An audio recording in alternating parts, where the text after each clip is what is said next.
Good afternoon from me. My name is Helena, and I'm going to talk about handling setbacks, how to handle setbacks and conflict in the example of my own company and what I do, almost presenting how it is to walk my talk. So taking practical and illustrative examples from everyday work and how I deal with setbacks and conflict there. And I will introduce myself a little bit later on the upcoming slides. How I've structured and built up my talk is in these lines. So first, a little bit of inspiration, how to make some of the things that are considered impossible to happen. I will talk about Wellness Orbit and what I'm doing. And in the line of that, about intrapersonal skills and what those skills are and how do we benefit from these. I will share a few lessons, what I've learned during this time, then on the topics of conflict, setbacks, and some final remarks. So how to make the impossible happen? First, you can always consider to venture outside of your typical playground. My background is that I am a medical doctor, which means that I have learned medicine for 6 years in Tartu University. After that, I have specialized into my narrow field of medicine, which is psychiatry. It's this field of medicine which deals with the person's internal world. And although I still practice as a medical doctor, coming from the background of specializing and learning for more than 10 years and now been helping patients for more than 9 years, then although I still work as a doctor, I have rather looked at it, how can I even broaden my impact and help more people? And from a perspective of dealing with all of sorts of problems, be it anxiety or depression or stress or burnout or sleeping problems or concentration problems and so on. From that area of all of the problem side, I have moved more towards what is human capacity and how would we actually function if we had very good skills in internal functions, which I will talk about on the next slide.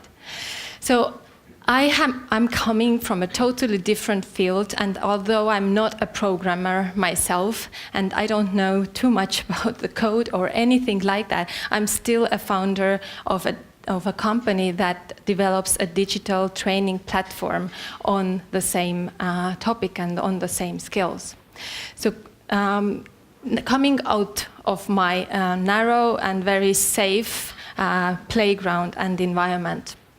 And I've been told many times that this what I do is totally impossible.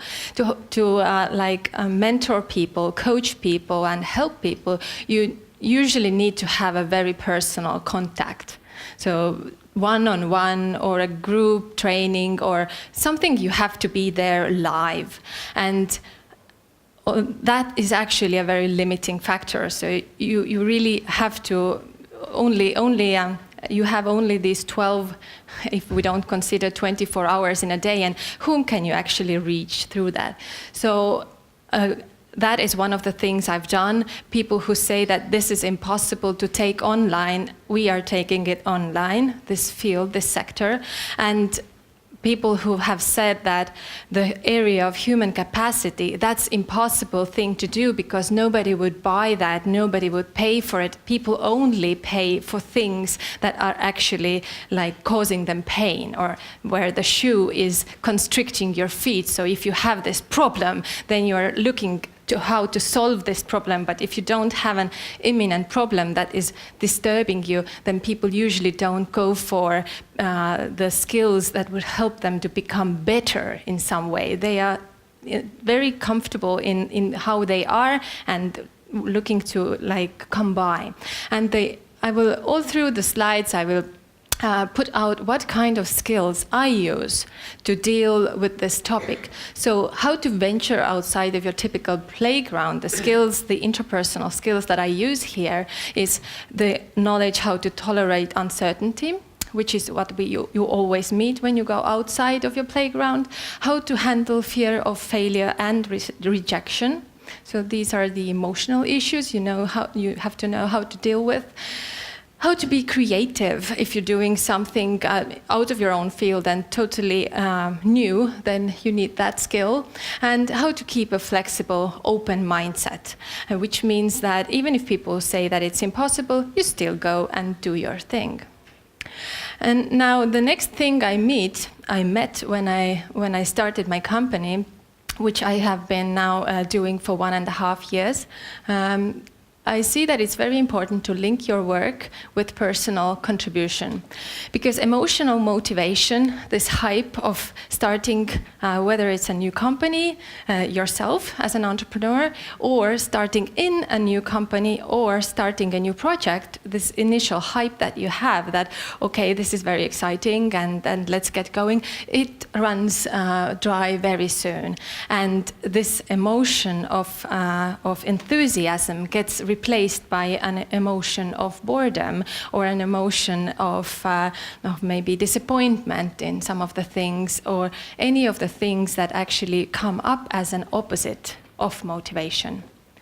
So you need to build your work, with whether it is a project or a whole company, with linking this work with a personal contribution. So why are you doing this at all? And you need this understanding to fall back on at this moment when you don't have this emotional hype anymore, so that you know very for yourself, for a very sure understanding why you set out to do this in the first place.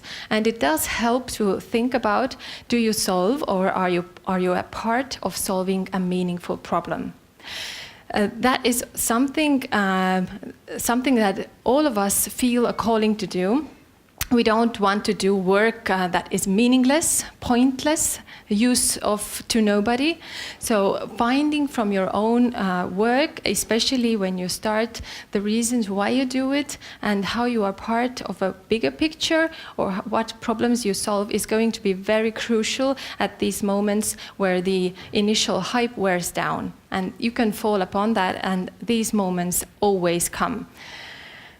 The third thing that you also need to consider is to anticipate the demand, which means that in my field, there is no demand in this way for enhancement of human capacity at this moment. People are very busy with their everyday lives, and it almost seems that this thing or this sector is irrelevant. But anticipating the demand then means that in the market sense, you always being here where you are scouting about a bit ahead of your field, and see what kind of trends are here playing, and what is going to most likely happen, or what are the key elements here that will be present in a near future. So you don't just wait for things to happen, but you anticipate them a bit and be ahead, be brave enough to be ahead of your time, just a little bit ahead of your time. And the second way to anticipate is in the team. When you are part of the team, people when people don't take initiative, and then there are these people you just have to push all the time. Okay, will you do this thing? Okay, did you do it? Did you look at that thing? So how it is to work with these kind of people. It means that in teams also you can consider yourself as part of this team, and always see that, how can I take initiative? How can I anticipate the next move? And what is this uniquely me component that actually only I can introduce into this project or into this team?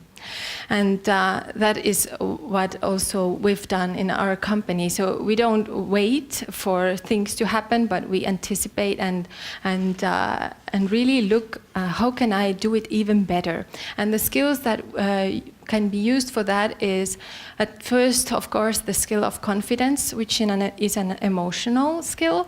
So you have the feeling of confidence and not the opposite of that. Then again, creativity, how to notice the trends and how to notice what is upcoming. Taking ownership of your own work. This means it's very much going in the lines of initiative, taking initiative, which means that you are responsible for your own contribution. So taking ownership for that, and not only waiting for, okay, and if nobody noticed this thing, this project, that it's missing some parts, then I'm just going to also blink my eye on that and say nothing and not do my part. And personal responsibility, seeing you yourself as part of, a bigger picture. So what are then these interpersonal skills and how I have reached this thing? I have been, as I said, I'm a medical doctor, so I have been treating people. I have been also going to companies and on the topics of stress and burnout and concentration and team relationships and all sorts of things, and people think that these are like very different fields or very different angles. But I see that there are some meta functions inside of us that actually overlap, whether it is in the personal field or in the work environment. And so, as you see on these three circles, we can use interpersonal skills for all sorts of different reasons. For example, we need them during entrepreneurship and work. We need them for mental health and well-being. We need them to actually generate social change and personal growth or human capacity to bring it out. And what are the overlapping areas there? So with the analogy of computers, the magic inside the box. So it's not just the hardware, but the software that we have inside of us. And there has been a cultural or how would I call it, paradigmal bias in society regarding people mostly as biorobots. So if you have your bones healthy, your liver healthy, your heart healthy, then you're fine. What's the problem? Yeah.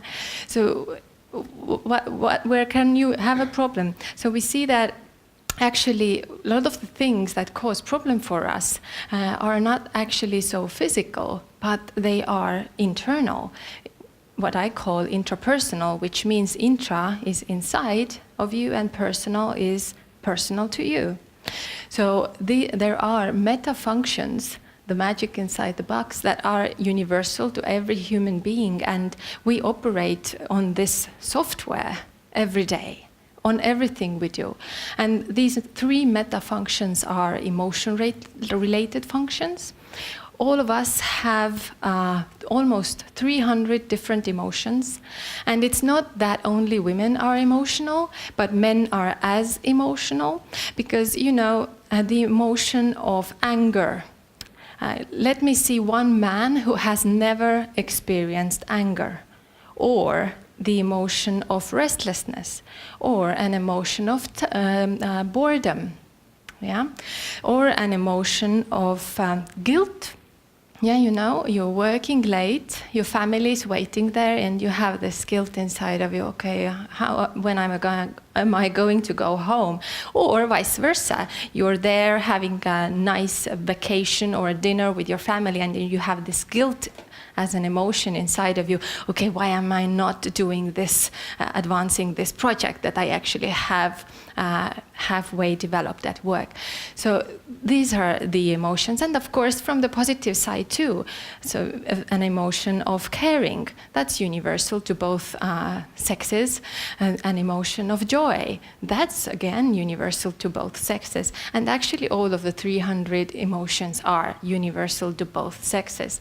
The only difference is that women have a set of emotions that they experience more often, and men have another set of emotions out of these 300 that they experience more often. And it's very culturally also, it's depending on how we were brought up, the gender roles or the gender paradigms, how we were taught, and also depending on the environment or the culture where we are brought up, which kind of emotions are going to be stimulated more.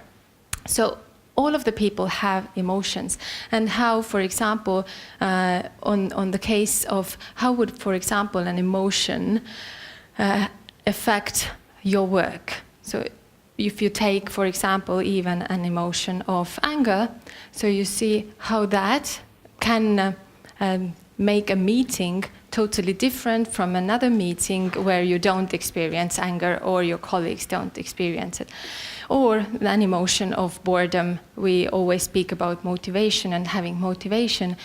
There is actually no lack of motivation. There is only a presence of something already, and usually that is either an emotion of boredom or an emotion of maybe disappointment or an emotion of apathy, or any of those. So it's in a way very personal what kind of an emotion you have there, but you have one instead of feeling motivated.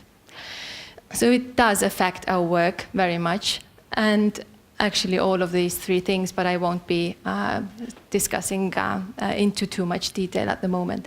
The second meta function that all of us have is the mental function, which is generally called the mind. Why I call these intrapersonal functions is that mind is actually one of the three meta functions. There is a big confusion in society, in general society, where everything is called the mind, so body and mind, and nobody knows what actually that mind thing is, and everybody thinks of different things when they speak about the mind. But here I have a very clear structure saying that putting mind there as mental related, and mental now has everything to do with data. When emotions are like these energies that come and go and they regulate your energy level, you know, when you're enthusiastic, you have this much of energy, and when you have, disappointment, then you have this low energy, or boredom, or carelessness. So they regulate the level of energy. But mental tool and mental functions have all to do with data. So it's a part, there are memory, and all your thoughts come from there, and your recalls, and your imaginations, and your plans, and your, like when you're creating something. So that's all the mental part, or the mind, and I would like to know who is not using their mind to work. Yeah, that's usually what the work is about nowadays, right? So that's one of the main functions. And the third meta function is awareness, which means that your ability to notice, your ability to become aware of something. It has also to do, it's sometimes called attention, and it has to do with insight. And I see that everything orbits around wellness. Wellness as not as some like a premium, not some gift that you like give for yourself after a successful project, but physical and interpersonal wellness. For example, if you go to work and you have a cold or a runny nose, then even if it is this small thing, it actually does affect how you progress with your project. And same then with some interpersonal example. For example, you go to work and you're like this feeling down, which means that you have an emotion of whatever there is, then the feeling down, boredom, or maybe irritation, or something like that. So you have that kind of a thing active, and it does affect, of course, how you progress with what you plan to do. So everything orbits around wellness. If you're well physically, and if you are really emotionally clear, meaning you're calm, you are seeing things clearly, you can set your mind on a like very focused track, so that you don't let yourself to be distracted, and you are constructive in your mental tool, then actually everything goes very well. So everything goes around wellness, and it's something that we need to build first, and then we can like take from there. It's like a bank you establish, and then you take from there to accomplish all of the things you want to do. I also see that internal is translated into material, which means the intrapersonal is translated into the physical body. It means that if you notice, for example, that you are hungry, then noticing is the intrapersonal function. And then you go and take your body to a cafeteria or restaurant and eat.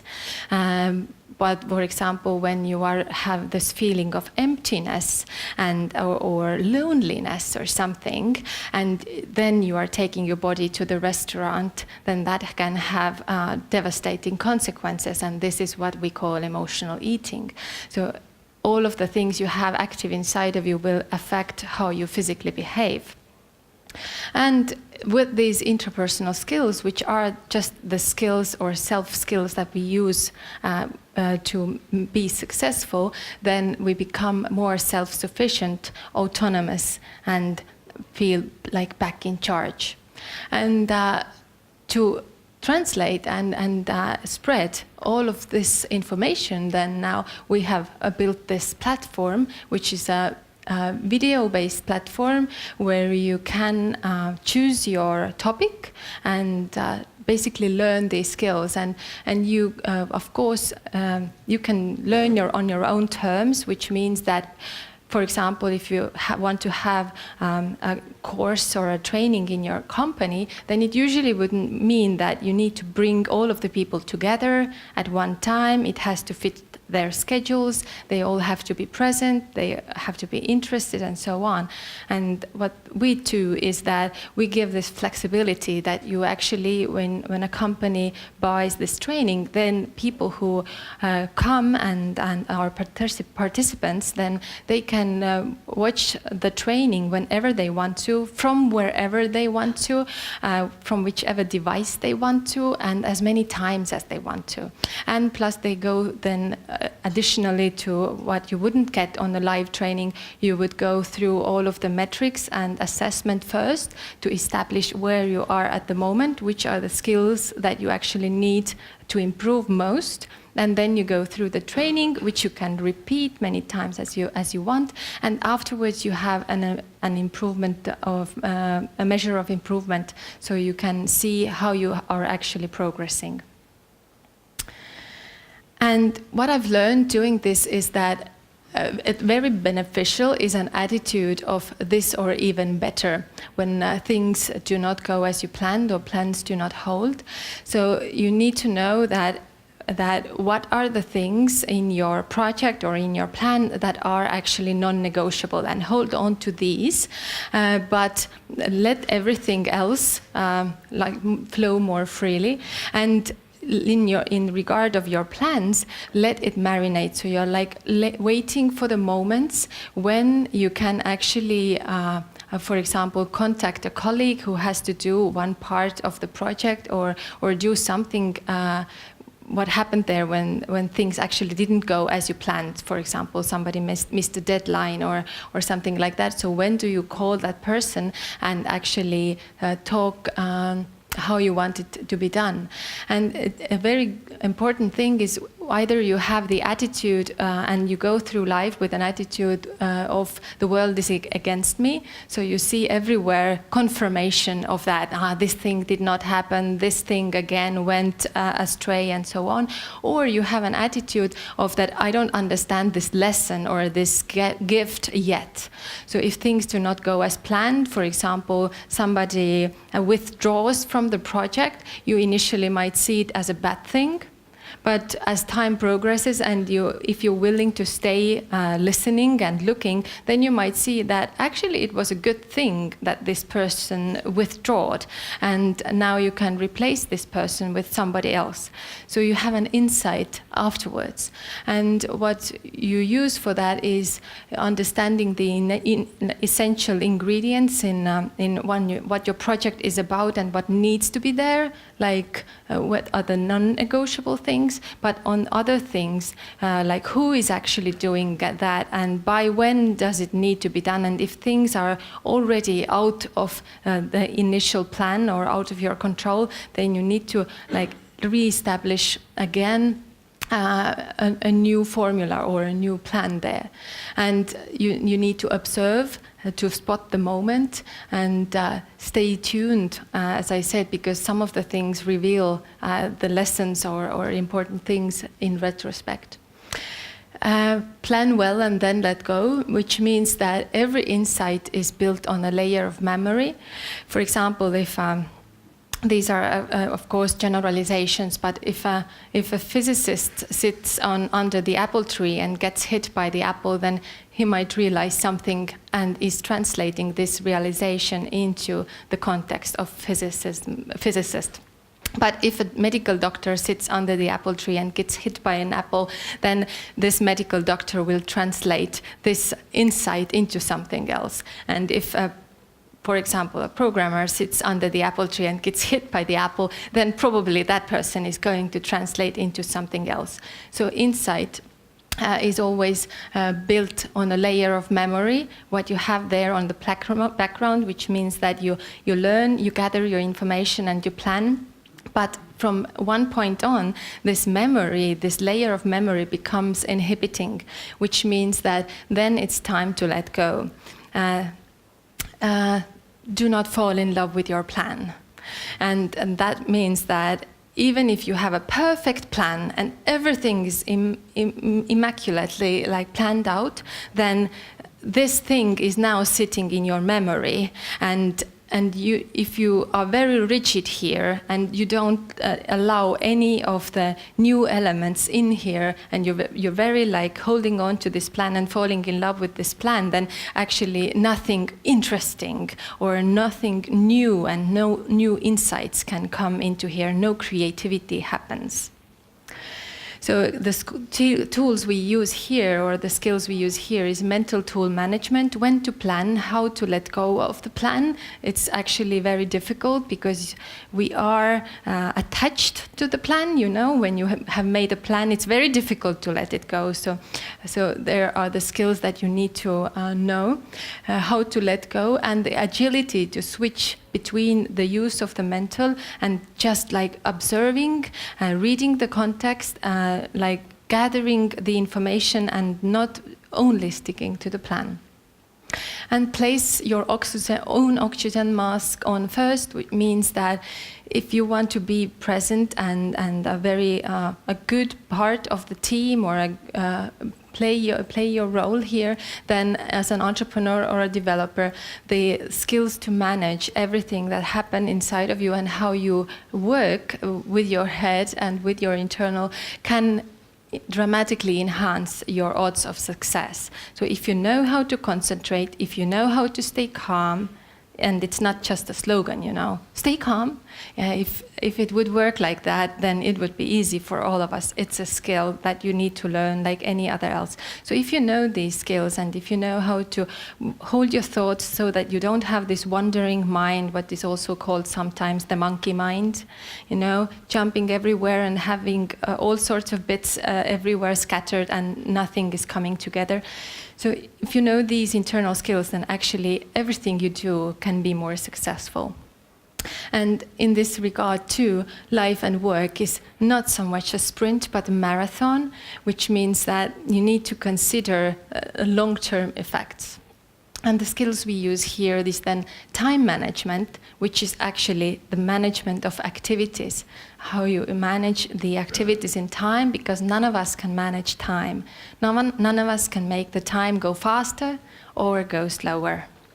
So we only manage these activities in time, and the very important understanding is about what activities are. Activities are not only physical activities, like I'm going to meet this person, I'm going to have a meeting here, and I'm going to lunch here, and this is the time when I call my colleague. But most of the activities are actually mental activities. So when you are thinking about stuff, and at times you're thinking about stuff that is actually very much irrelevant to the task you have at hand. And I would, without going too much into this subject, I would just recommend taking all of your thoughts as projects. You know, the project of worrying about whether it is then your dog or your wife or your husband or your money or anything. So it's a project of worrying. And whenever that project intervenes with your ongoing task, then you have like this question mark on your head and asking, how is this project relevant to the task that I have at hand?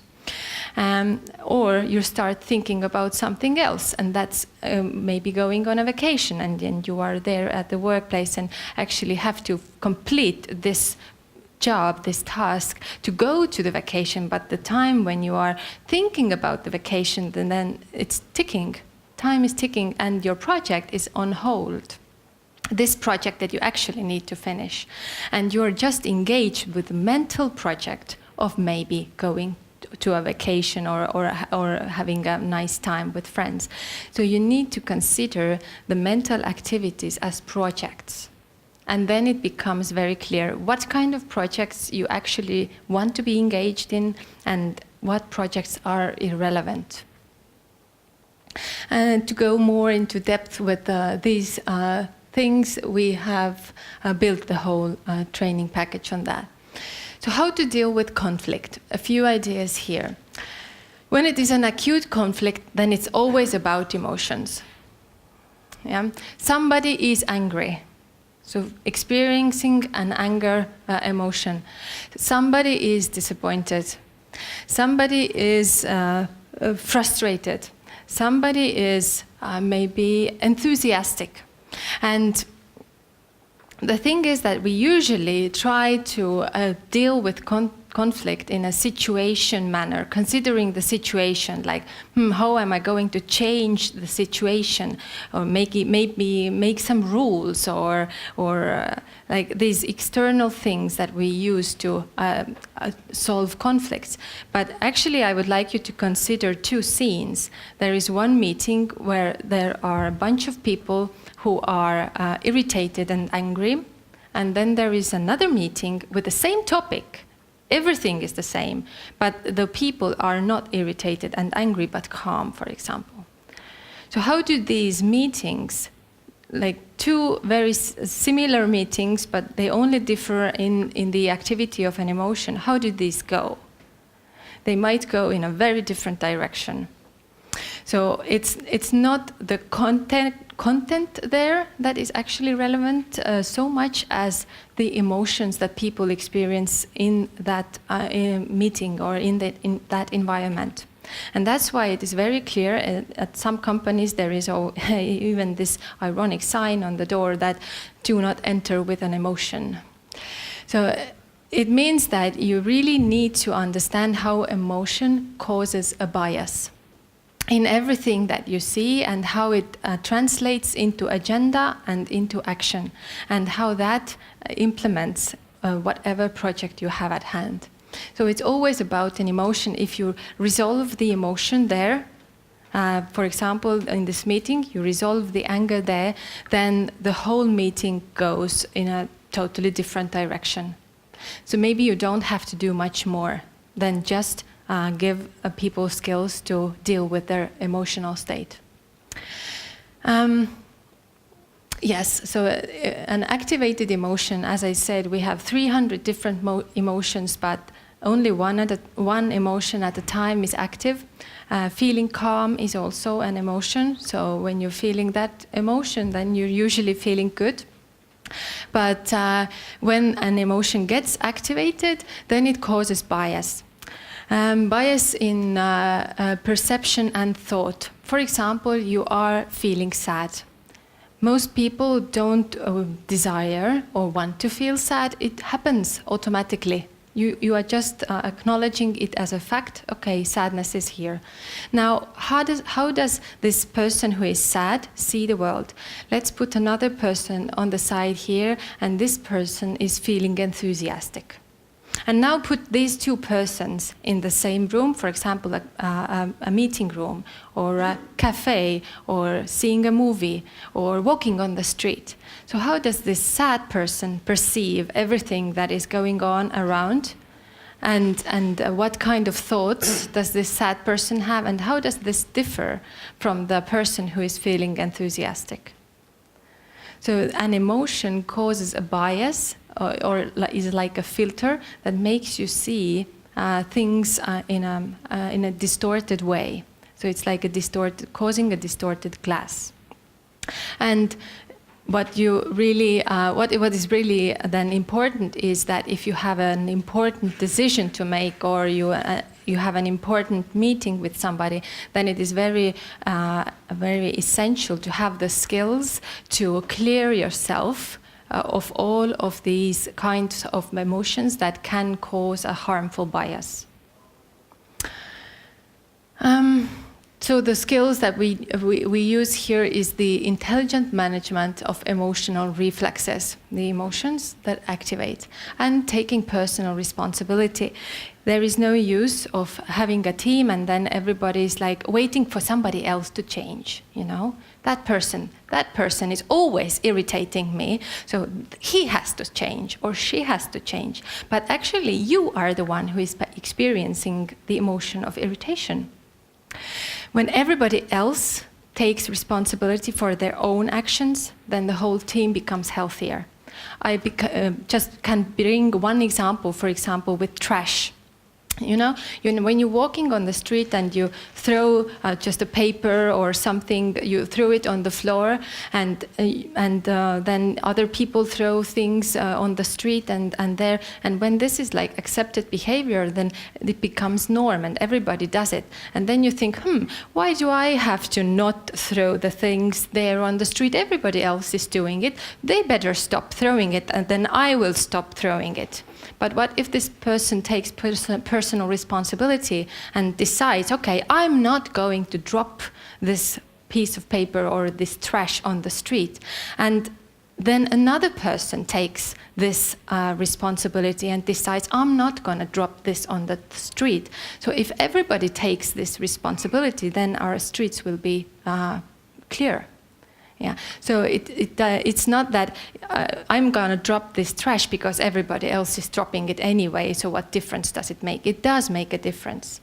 If you decide, then first you are an example, but it does add up if other people decide too. It's always about personal responsibility. So you can't change the dynamics of a team by just in an abstract way approaching that who has to change, but every person, every member of the team has to look like inside. How am I contributing into the dynamics of this team and make an effort to change? To prevent a conflict, that's the best way to deal with a conflict anyway, to prevent it. But one of the things is to stop dragging a memory of a conflict event with you from day to day. So, for example, a person is like looking at you in this very like angry or non-approving way in the morning, and then 3 hours pass and you are behind your desk and doing your job, and now you suddenly remember this person who didn't say hello and has looked at you in this way, and you start going through this event again in your memory, although it's not actually happening anymore. So you import this conflict again, aliven it again, then feel frustrated again, and in this way you actually consolidate this memory, so it becomes stronger and it gets activated more often. It's very important to understand what is happening right now, and if this conflict is in the past, then it should stay in the past, not like most of the time. But you can differentiate between the imaginary resolution and the physical action, which means that you don't have to remember or recall this conflict and try to resolve it by thinking about it, but instead what you can do is maybe meet this person or take up a telephone and ring him or her up and ask what was this thing that we had between us all about. So it's physical action that actually matters in the end of the day. It's very important to clearly express your expectations and make sure that all parties have understood in the same way. As I was in one of the previous talks here listening, so first of all, when it comes to deadlines, for example, or milestones, it's very important that people understand the time and the deadline, the concept of that in the same way.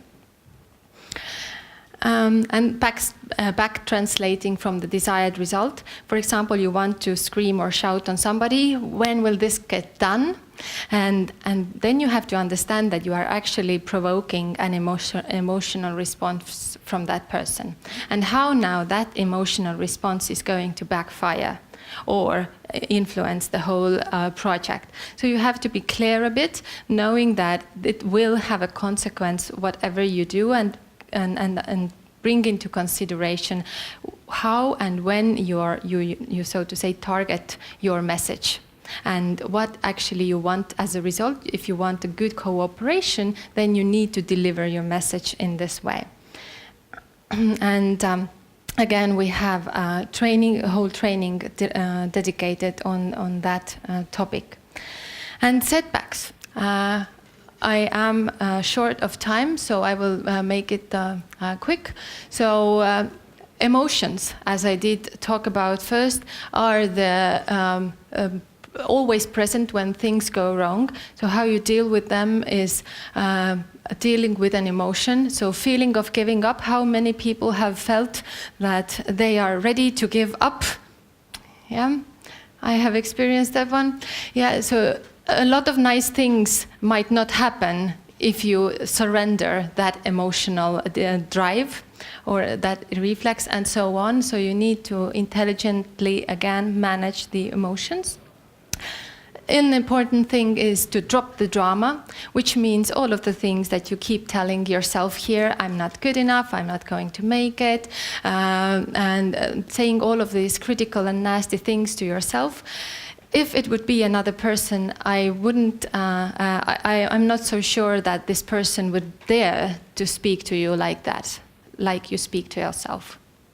Yeah. Usually people are not that mean to others than you are to yourself. So dropping the drama here, how is this going to help? And are you mistaking your thoughts for facts? You're just like criticizing yourself and overtaking, jumping into conclusions. So you consider everything as a project, as I said before, especially with thoughts, and the skills that you need to manage these is to understand how the mental tool works, and how to manage your time and activities. And failures are always insights in disguise. So value your negative lessons well and learn fast from them, because if you're paying the price of this setback anyway, you might as well take maximum out of that. And again, we have training practice for that, going into deeper. And finally, you can deliver with a smile. Staying, again, from what I started, staying anchored into your resolution to contribute, always drawing your strength from there. Long-term projects demand constantly saying no to hundreds of other interesting things, which means maintaining your course, and then breathe in and internally smile, and breathe out and receive the ongoing moment as it is, even if it is a bad one. Yeah, so if you're here, take the lesson from here and go forward, dropping the drama.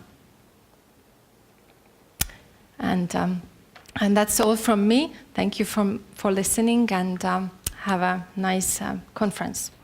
Yeah.